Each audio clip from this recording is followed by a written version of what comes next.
Hello, everybody, and welcome to episode, 13 of Podcast Period, the internet's worst podcast. Unlucky 13. Exactly. I don't have any crazy intro this week because I didn't have time to come up with one, and two, I'm too exhausted to think of one because I just finished mowing the lawn not even an hour ago. Oh boy. Anyway, we're back, number 13. I'm Ben. With me today, obviously, is my co-host, David. What's up, guys? And we have I don't know if I would call it interesting, but we have an episode for you this week. So we decided that we'd do something a little different. We don't have any, articles pulled up or anything in front of us. And we actually went ahead and watched a movie that was on Netflix. So we're going to talk about that, and then we've got a couple discussion topics that we're going to talk about. So, we'll start with the movie first, which was Cloverfield. It came out in 2008. It's like a found footage monster movie sort of thing. If you haven't seen it, spoiler warning, but you've had, 11 years to see it, so kind of your fault if you haven't seen it by now. So what did you think about it, David? I don't know. It definitely felt too drawn out.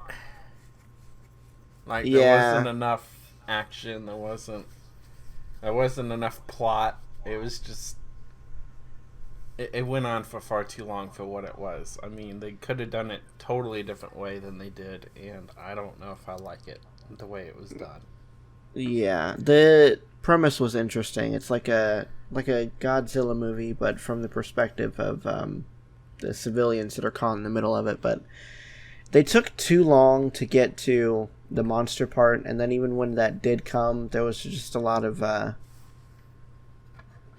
filler time in between all of the action. Yes, exactly. And when you do get action, it's pretty good. Like in the subway thing with all the whatever those things are, the little dog spider things that come off the monster. Mm-hmm. Those are pretty cool. That was a pretty cool scene, but beyond that, it was just like David said, it felt like it was too long for what it was. That should have been maybe a 30-minute student film or something like that. Not a 90-minute feature film that was shown in theaters. Not saying that the quality was bad. It's not student film quality. It just feels like a student film premise, almost. At least the way that they presented it. Like I said, it is a great idea, but they didn't have enough meat on the bones of the movie for me to like it as much as I probably could have.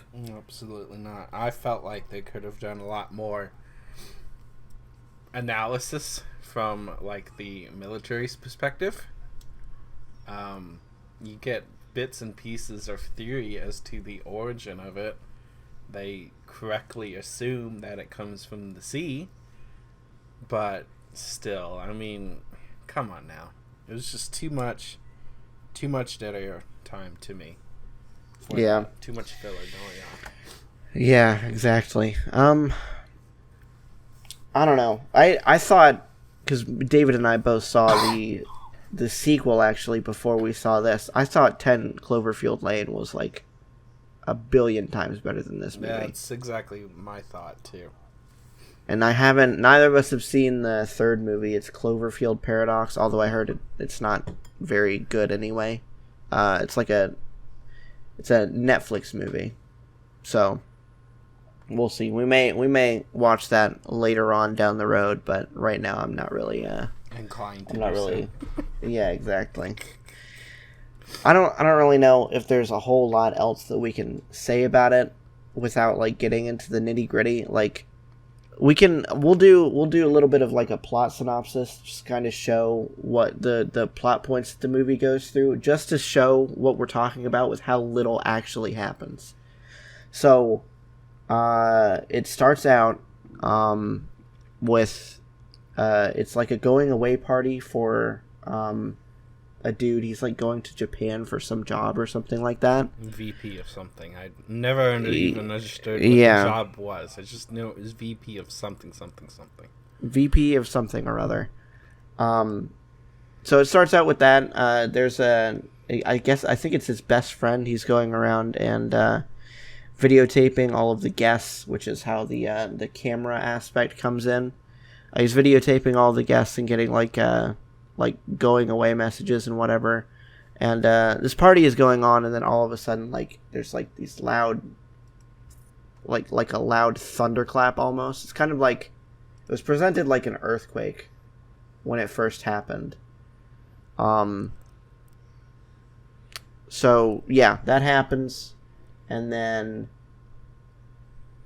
basically they just keep running until almost all of them die.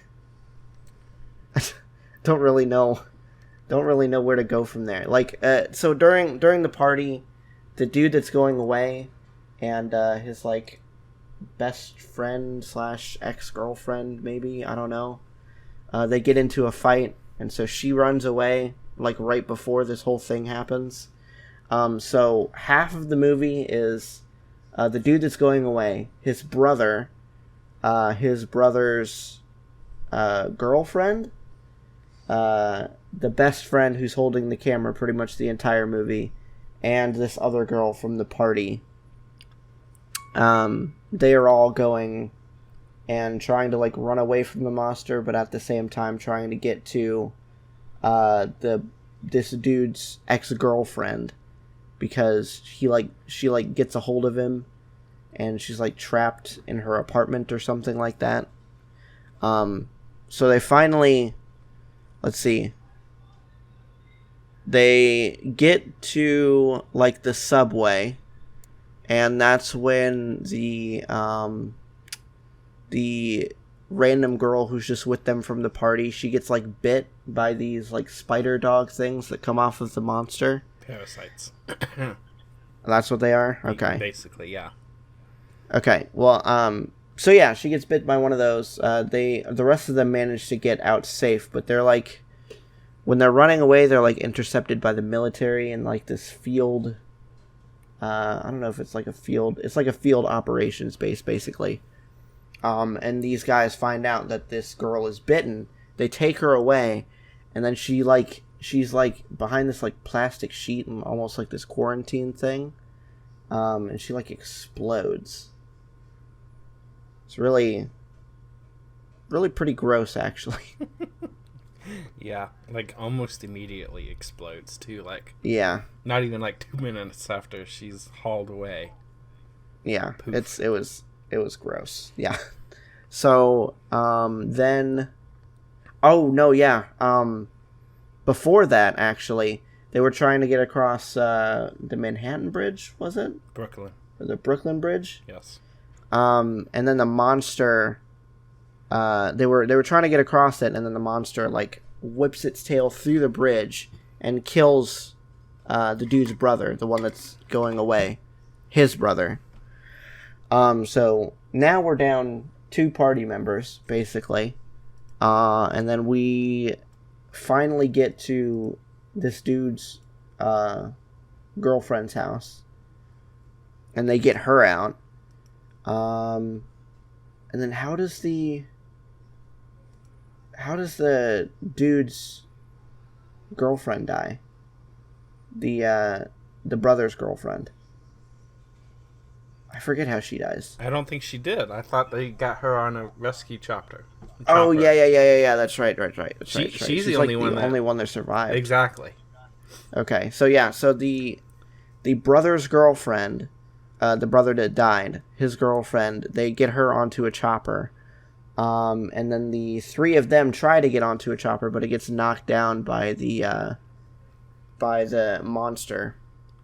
And then this is like right before the army is supposed to start carpet bombing the city because they don't know what else to do. So they get knocked out of the helicopter. They initially survive, but then the monster, like, it goes, like, right over this dude's best friend, and he, like, chops him in half or something like that. Mm-hmm. That was pretty nasty. Mm-hmm. Even though they didn't show it, that was like, whoa, that was unexpected. Yeah. So then the dude that's going away and his ex-girlfriend / girlfriend or whatever, they hide out under a bridge and they get bombed to death, basically. So we don't know if the monster survives. We know they obviously do not survive. The camera somehow survives the carpet bombing, though. So yeah, sure, that makes sense. But yeah, so I left out like a lot of the nuances or whatever, but from what I described, like I said, I don't think that should have been more than like half an hour or something like that. So there was a lot of walking and BS in there. There's not a lot of... if it sounds like he did a very poor job of describing the movie, he really didn't. It's pretty much the entire movie. Yeah, exactly. There was not much in there that's left for actual substance of the film. Everything else is just filler. Yeah, it's a lot of like walking and talking and like, running. It's good to have human interaction in a film, and this would have been a good place to do it. But they just, I don't know, it wasn't executed very well. No. It seemed maybe not forced, but I don't know. It didn't seem natural. I just didn't like it. The human interaction part, but to each their own, I guess. I wanted to look this up earlier. I wonder what it got on Rotten Tomatoes. That's exactly what I'm doing now. The audience score is surprisingly well with a 68%. Rotten Tomatoes score Critics is scored is 77. Yeah. Wow.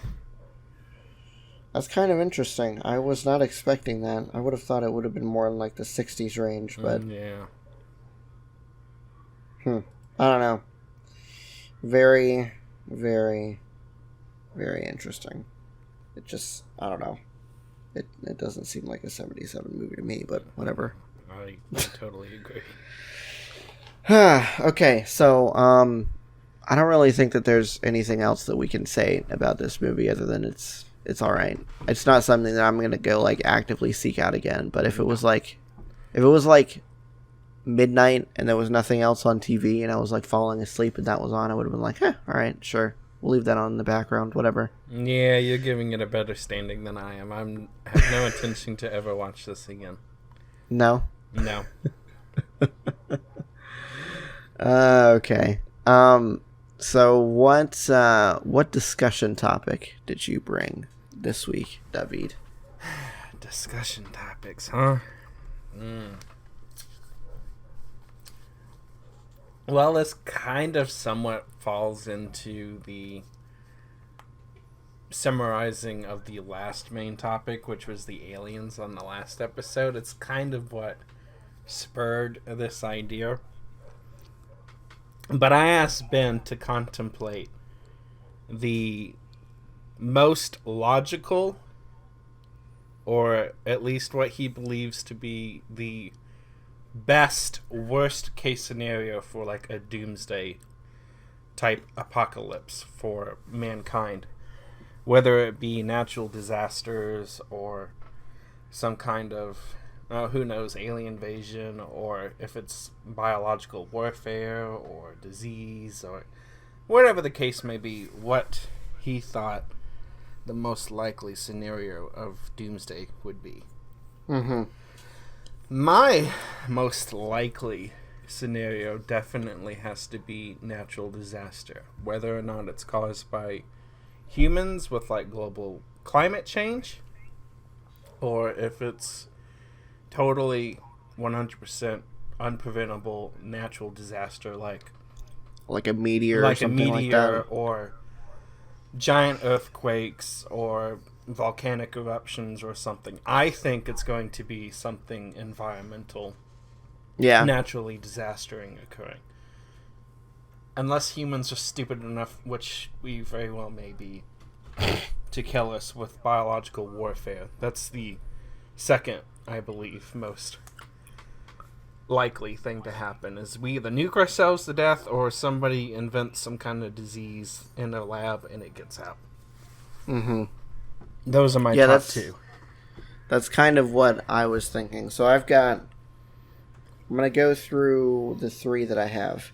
So I'm thinking more of a plague that like reemerges because of the anti-vaccine movement that's going on right now, which having a kid is completely and utterly ridiculous to me. Like, are you kidding? Are you sure? Especially if you know like what their argument is. Vaccines cause autism is in your genetics. You're gonna get it no matter what. You can not vaccinate your kid against measles and mumps all you want to. He's still gonna be autistic. Stupid. But there's proof out there that vaccines cause autism. Ben, come on now. Oh yeah, yeah. Yeah. How come I haven't seen this proof? You can take that proof and shove it up your butt. It's ridiculous. No, that is so dumb. And the people that believe this too are like so self-righteous. I see like not people that I know, but like I browse Reddit from time to time, and I like frequenting the cringe subreddits. You know what cringe is, correct? Not off the top of my head, but I can imagine it. So it can be a variety of different things, but the general gist is it's something that makes you feel on like a deep level just very uncomfortable. Okay, that's like, what I figured it was. Like there's like physical cringe, or there could be like awkward cringe, like secondhand cringe, where you like somebody's recounting like this awful thing that they accidentally did or maybe on purpose did, and you can kind of relate to it. But so there's from time to time there's like Facebook posts from these anti-vax people that people will put up, and they're creating like these fake narratives where they go to the doctor and the doctor's like, well, do you want your kids to be vaccinated? And they're like, no, you should read the pamphlets on your vaccinations. There's all kinds of chemicals and stuff in there, man. And then they go away, and then they come back the next time to go to the same doctor, and he's like, and this doctor's like, yeah, man, I read the pamphlets, and now I totally get what you're saying. Now I don't give any of my patients vaccinations. Oh my gosh, yeah. BS. BS. That is so dumb. Anybody who doesn't vaccinate your kid needs to be like put in an insane asylum or something, because you are endangering the public health of everybody around your kid. And sure, there's a such thing as herd immunization, where the majority of the kids are immunized, so therefore your kid should theoretically be immunized secondhand. But if your kid already has the measles or something like that, and it somehow gets around these other kids' vaccines, then what are you going to do? It's stupid. Yeah, they have that argument, and they say, well, everybody else is vaccinated, so they should be fine. Well, okay, should be, then in why theory, don't you fine, just vaccinate your but kid? It's not 100% true. It's not 100% effective. None of them are. Yeah. I had the measles, mumps, rubella vaccine and the chickenpox vaccine, and so did Jessica. Jessica got chickenpox when she was young, and I had measles when I was. I think it was the measles. It was one of them. It was either the measles or mumps. We both got the vaccine. She got one. I got the other. You see, and I'm not saying that it's 100% effective, but everybody is a lot safer if everybody gets vaccinated. Yeah, because that kills their argument right there. Exactly. There's a smaller chance of somebody getting infected with these diseases that have been eradicated for years, effectively. I mean, it just shouldn't happen. We've got an outbreak going on now. Yeah. From measles. And then imagine if something like polio comes back. Good Lord. Or polio vaccine has been gone. Yeah, or smallpox, even worse. Because nobody's vaccinated against that. They stopped doing that way back in the 70s, I think. Yeah, well, nobody got it anymore. There wasn't any need. And then I think even the ones that did get vaccinated for it, they needed boosters to be effective, and they stopped doing that. So, like, I think my dad explained that it just makes those people suffer longer if they get it. They're still doomed. They just get to wait and see everybody else die before they finally croak. It's like, well, that's a comforting thought. Sure hope we don't get smallpox back. Yeah, for real. That would suck. Ugh. But if everybody gets vaccinated, we won't have to worry about that. That will be. So you're depicting plague or some other natural disease because of anti-vaxxers. Yep. I've got two more. So my next one is nuclear war. I think that's a big one, especially considering who we have as the president right now. And his dick measuring contest between North Korea. Not that seems to be happening as much anymore, but especially towards the beginning. I still think that's a very strong possibility of how the world is going to end, though. Like, it's going to be that or one of the other two things that I said. Well, one of them I haven't said yet, but you know what I mean. Well, with the nuclear war scenario, I think it's highly probable, not only because it can happen intentionally, but also unintentionally. Yeah, God forbid something happens and somebody like it almost launches. Did in the Cold War. Exactly. Yeah. Something gets launched and nobody assures the other that, hey, this is an accident, this wasn't us, or whatever. Or it's an equipment malfunction on the other side where the people think that somebody else launched something and they didn't. And they counter attack when there was no attack. And then the other person counters the counterattack, which shouldn't have happened in the first place, and then we're all dead. Yeah. Yeah, that's a big... I think that's a big, like... It's definitely something that it could happen. Okay, so what's the most likely scenario you think with the nuclear war scenario? I don't know if... Oh, with the nuclear war scenario? Yeah. I don't know. Right now, it's kind of hard to say, but it's got to be between, like, North Korea just being stupid, or just some like crazy freak accident happening, like it almost did with the Cold War. I think there was a couple instances of like us almost getting into nuclear war with Russia. No, what about the Far East? Not the Far East, the Middle East, Iran, people like that. What do you think the chances of them idiots? I don't know. It's hard to say. I mean, we don't really know their nuclear capabilities per se. I mean, I'm sure they have some sort of nuclear program. Like, come on, it's stupid to think that they don't. But at the same time, on them. I just don't think anybody knows the extent of what they do and don't have. Yeah, exactly. I don't know. It's hard to say. If we keep on their quote-unquote good side for the time being, then, I mean, we shouldn't theoretically have anything to worry about. But, I mean, they kind of have an extremist thing going on there. And not to say that all Muslims are extremists, obviously. I know that. That's stupid to assume and stupid to say. But the fact of the matter remains, most of those governments over there are the extremist form of Muslim. Maybe not necessarily the blow up a bus kind of Muslim, but like the crazy... Like, they're basically like the southern, like the Southern Baptists of Muslims, almost. Like Bible thumping, if you don't do this, you should die. Except Southern Baptists don't stone people anymore. Not necessarily like actively pursuing or actively engaging against others who don't follow that. Exactly. Yeah. But they have a strong disdain for it.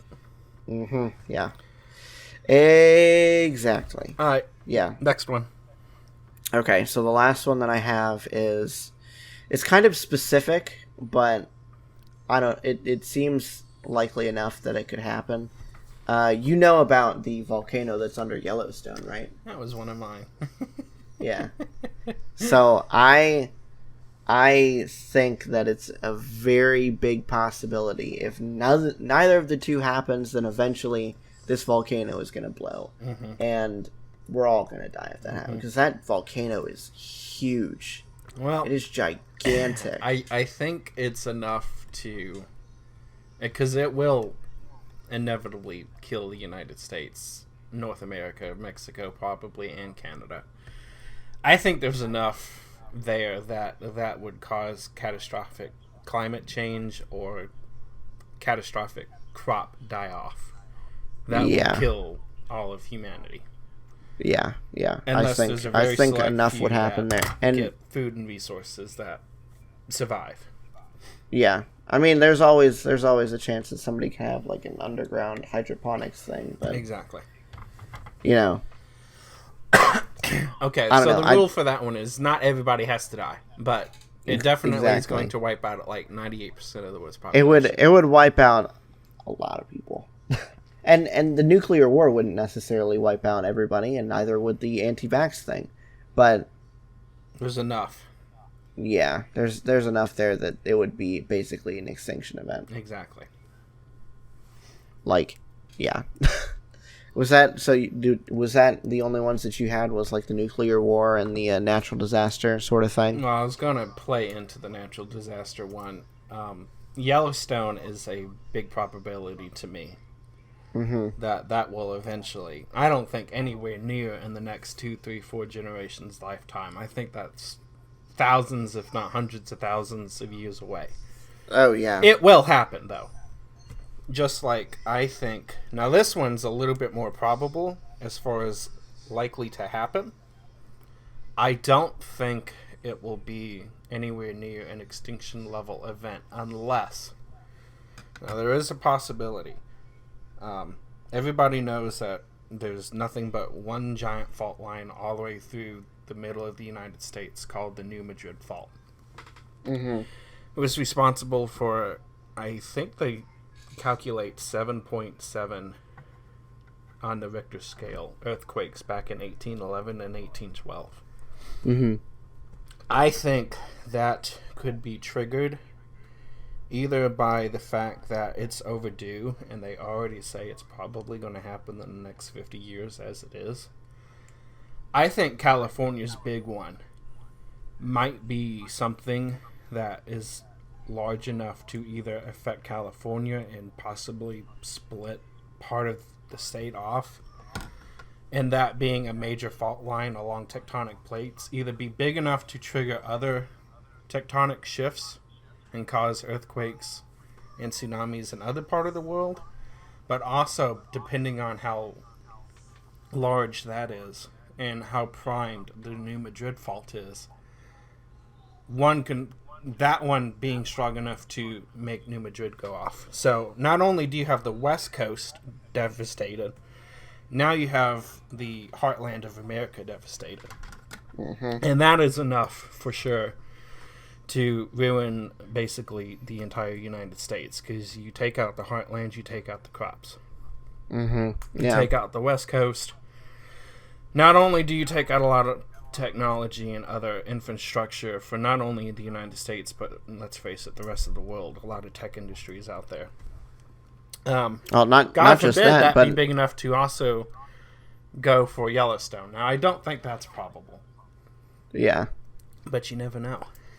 Exactly. And not to mention the fact that, these tectonic plate shifts will more than likely affect the rest of the world via tsunamis and stuff, which Exactly. I know kind of you said, but like they might not be affected by like necessarily more earthquakes, but the tsunamis will definitely devastate other parts of the world if that were to happen. Exactly. Okay, so I think what we're going to talk about next is kind of related to what we usually talk about, which is technology. But I wanted to talk about what do you think is next after we run out of things to do with silicon, as far as like CPUs and graphics cards and all that other junk goes? Where do you think we're gonna go after that? It's either going to have to be a new substrate entirely, one that may or may not work better in the present, but as technology advances may prove far superior to silicon as far as the power that it can process and stuff based on the lithography of the nodes and how well it actually induces electrical current and what they can do for voltage and all that nonsense. I think quantum mechanics, quantum computing might be the next big step. Yeah, I was reading about that. I don't know, I want to say a week, maybe 2 weeks ago, something like that. Apparently, an 8-qubit quantum computer would be faster than, like... hold on, what was it? I'm gonna look it up real quick. Is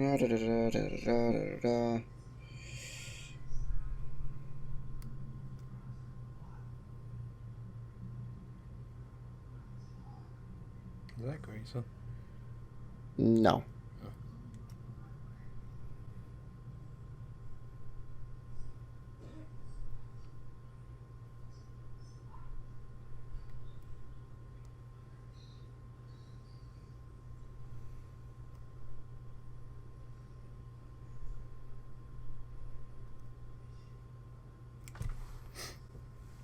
Okay, so no, I was wrong. It's a 30-qubit quantum computer would equal the processing power of a conventional computer that could run at 10 teraflops. So 10 trillion floating point operations per second. 30 qubits. That's it. It's amazing what is in the future. I can't wrap my mind about it. Quantum computing is hard to understand. I don't. Yeah, from what I've gathered, the basic premise is in a qubit. Instead of, you know how a regular bit you can only hold a 1 or a 0. So in a qubit you can hold a 1, a 0, a 1 and a 0, or every possible value in between 1 and 0, and store that in that bit. And I think you can store like more than one of these values in a single bit as well, which is why a 30-qubit quantum computer could equal 10 would equal the processing power of a conventional computer that can do 10 teraflops worth of computations. Other than that, I have no idea how to explain it to you, but that's the basic gist of it. And the craziest part is we're already like almost halfway there. I think the largest quantum computer that exists right now is like 15 qubits. So we've already got a quantum computer that effectively can do 5 trillion teraflops. Not necessarily to say you can like run Windows on it or anything like that, because that's a long way off before, we're going to get a quantum computer in our house or something like that. But eventually, I think that's where conventional computing is going to go. In the next, 10 years or so? Probably not. But, I don't know. I think in the next, century, we're going to have quantum computers in our house. Easily. Okay. So, beyond quantum computing, I think the next evolution of what we're going to do is it's going to have something to do with DNA or biological computing. I think we're going to figure out how to create a brain from scratch eventually. I think that's going to be crazy. So instead of cold hard tech and cold hard processing power, start looking at it from a neural network type situation. Yeah, exactly. And check and see what that can do. Mm-hmm. Which God only can imagine. Yeah. For Clearly, real. because we haven't done a good job of it yet. Will we ever do a good job of it? Lord only knows. Not in our lifetime. Yeah. they've already started writing, storing things on DNA and being able to read back from it. It takes forever and a day, apparently. Yeah, but that was one of our topics a bajillion episodes ago. Was it really? Yeah, I brought that up one topic. Oh. Yeah, so, yeah, I don't know. I think that's probably going to be the next... Beyond quantum computing, that's going to be the next thing that somebody's going to look into. But we haven't... I don't think we've reached the point quite yet where we've hit, like, a wall with Moore's Law. Well, and that makes me wonder... Will we ever hit the wall where we have to address it with an intermedium? Something besides silicon to do what we can do with processors now? Yeah. Or will we just jump into the next big thing and just start there and progress forward with that? I don't know. I think they still have some decent time left with it. I mean, right now what they're trying to do is pack it into smaller and smaller and smaller chips. Yeah. While increasing the the processing power. You don't have to keep packing it into smaller stuff. You can eventually start making chips and dies bigger. That way you dissipate your heat better and you still continue to pack more onto it. Yeah, Just exactly. lose your ability to shrink the size down a little bit. We could get away with that for a little while and still be fine.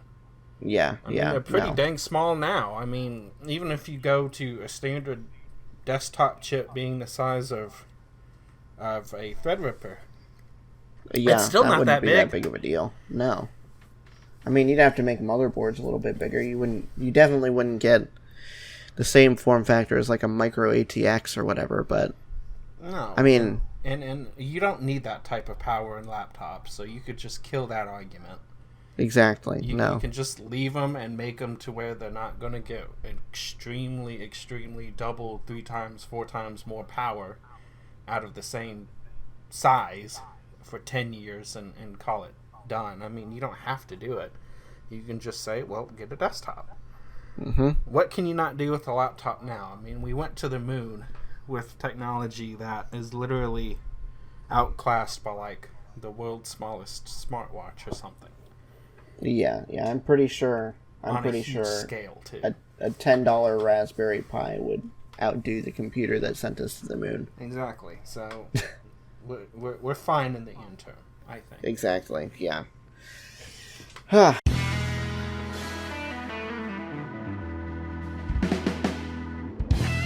Today's episode of Podcast Period is sponsored by, well, you.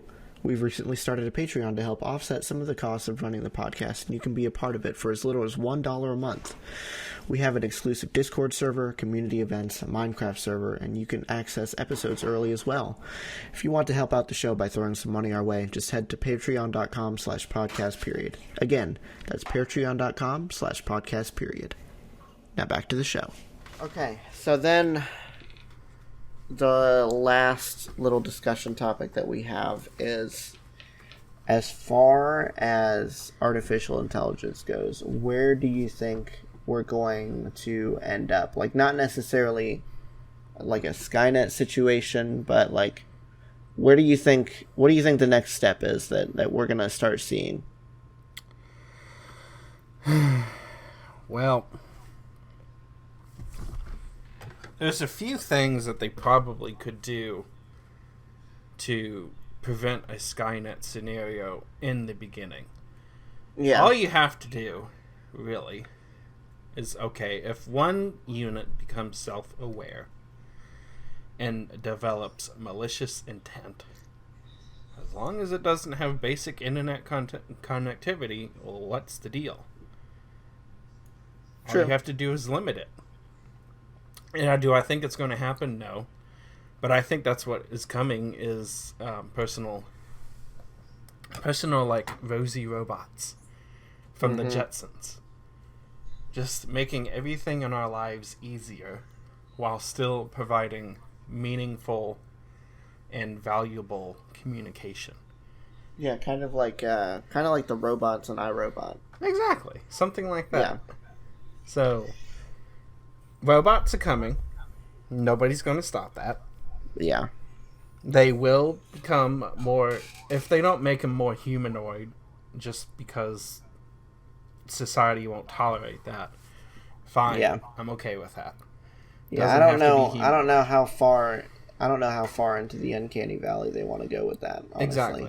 But I'm okay with that. It doesn't have to be like that. Yeah. But we've got to get better than, hey, Google, set an alarm for this, and it can't even do that correctly. This nonsense that they talk about having personal assistants making phone calls to, like, barbershops or other hairdressers or getting your nails done. Yeah. How do they expect any of that to work when they can't get a simple command for a reminder to work? But they will eventually. For the most part, it works pretty well. I mean, I'm not expecting this thing to work 100% of the time, and that's just because, they've got 100,000 different speech models that they have to work off of to try and understand each individual person. But at the same time, I don't know. I mean, they've already like started automating our houses and stuff. Like, you can turn on your TV with a Hey Google command if you wanted to. Yeah. And you can turn on lights and dim lights and change lights different colors. Mm-hmm. I think eventually we're going to get like, it's going to be like, did you see that Disney Channel movie Smart House? Yes. Yeah, I think eventually, hopefully not with like the crazy psycho holographic mother. I think eventually we're going to go like that route where like from start to finish, from beginning conception to like ending construction, there's going to be a house that's from the beginning meant to be controlled with like the Google Assistant or, God forbid, Siri. Yep, no, I will kill that product before it comes to market. Siri is the one that God, it just doesn't work. No, it really doesn't. I predict it will be Google or it will be Alexa. Yeah. Not Siri. Amazon or Google would definitely be the way to go with that. Yeah. But yeah, I think eventually we're going to have like a smart house type scenario where from start to finish you can do like pretty much everything that you want to just by saying something. Like, I mean, I don't think we're going to have like food condensers or anything like that where you can say like, hey, make me a pizza, and then a pizza materializes out of thin air. But you can do like set the oven to 350 degrees. Exactly. Or yes. Or turn on the microwave at 30% power for 5 minutes or something like that. Exactly, because that's not reinventing the wheel of technology and other appliances and stuff like that. That's just using AI to accomplish what those things can already do without enforcing anything else to be invented. And then can't remember what fridge it is. Or maybe I'm just thinking of a movie. I don't even know. But like, eventually I think it's going to get to the point where like it'll like see into your fridge and see when you're low on something and like add it to your shopping list automatically. That's where I think this is all heading towards, like a smart house type scenario. Gotcha. Yeah.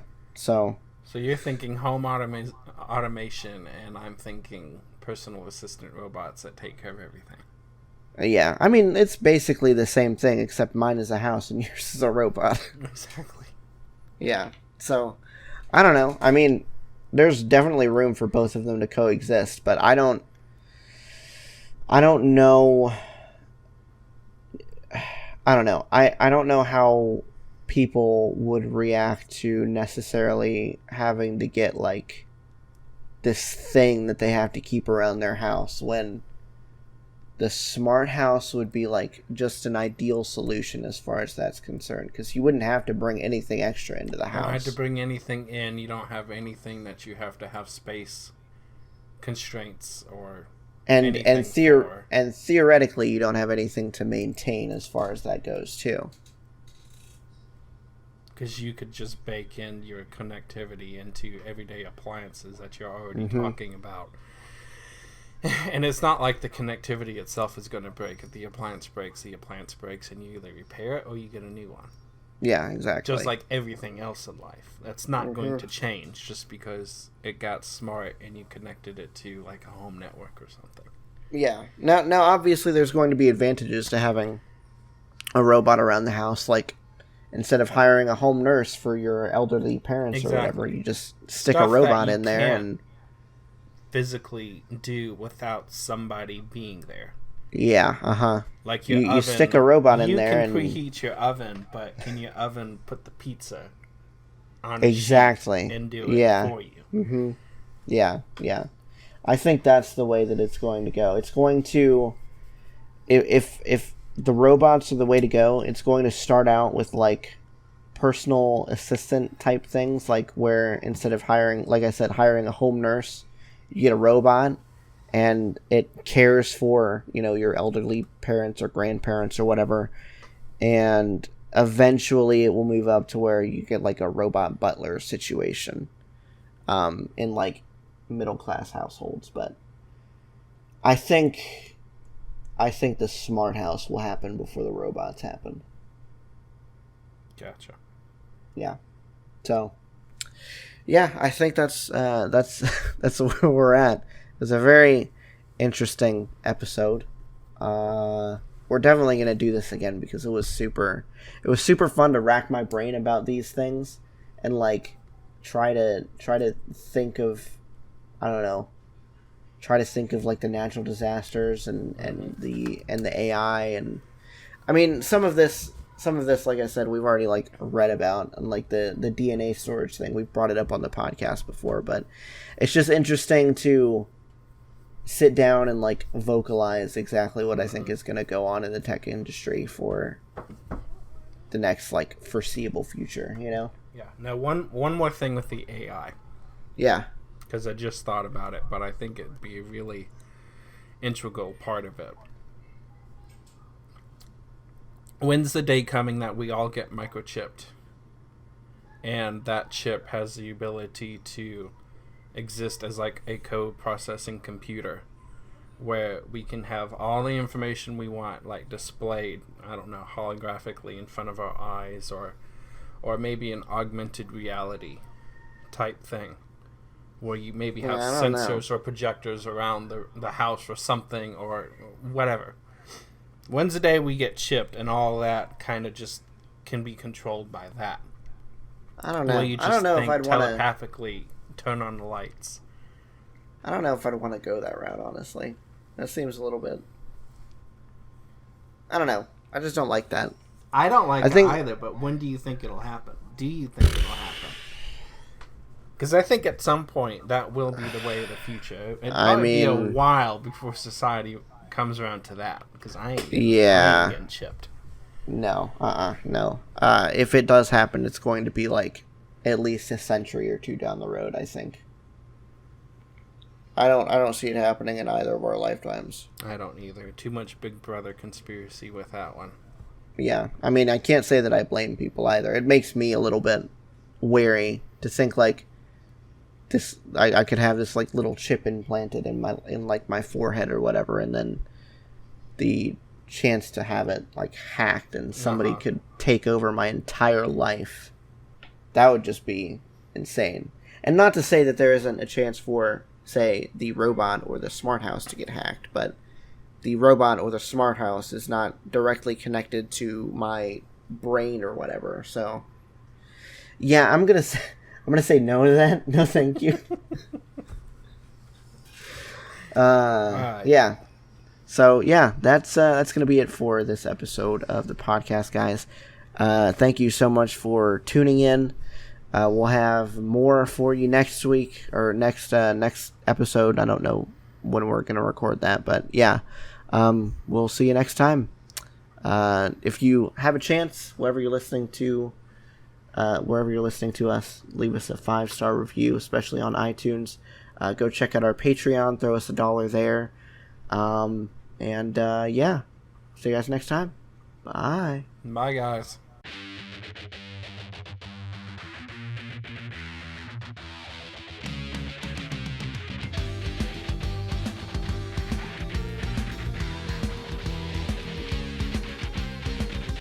This episode of Podcast Period was produced and hosted by Ben, co-hosted and edited by David. You can find Ben on Twitter at BenPlaysVidjas. That's Ben Plays VIDYAS.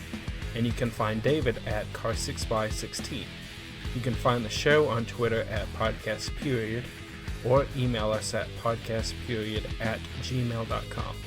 That's it for this week. Thanks for listening.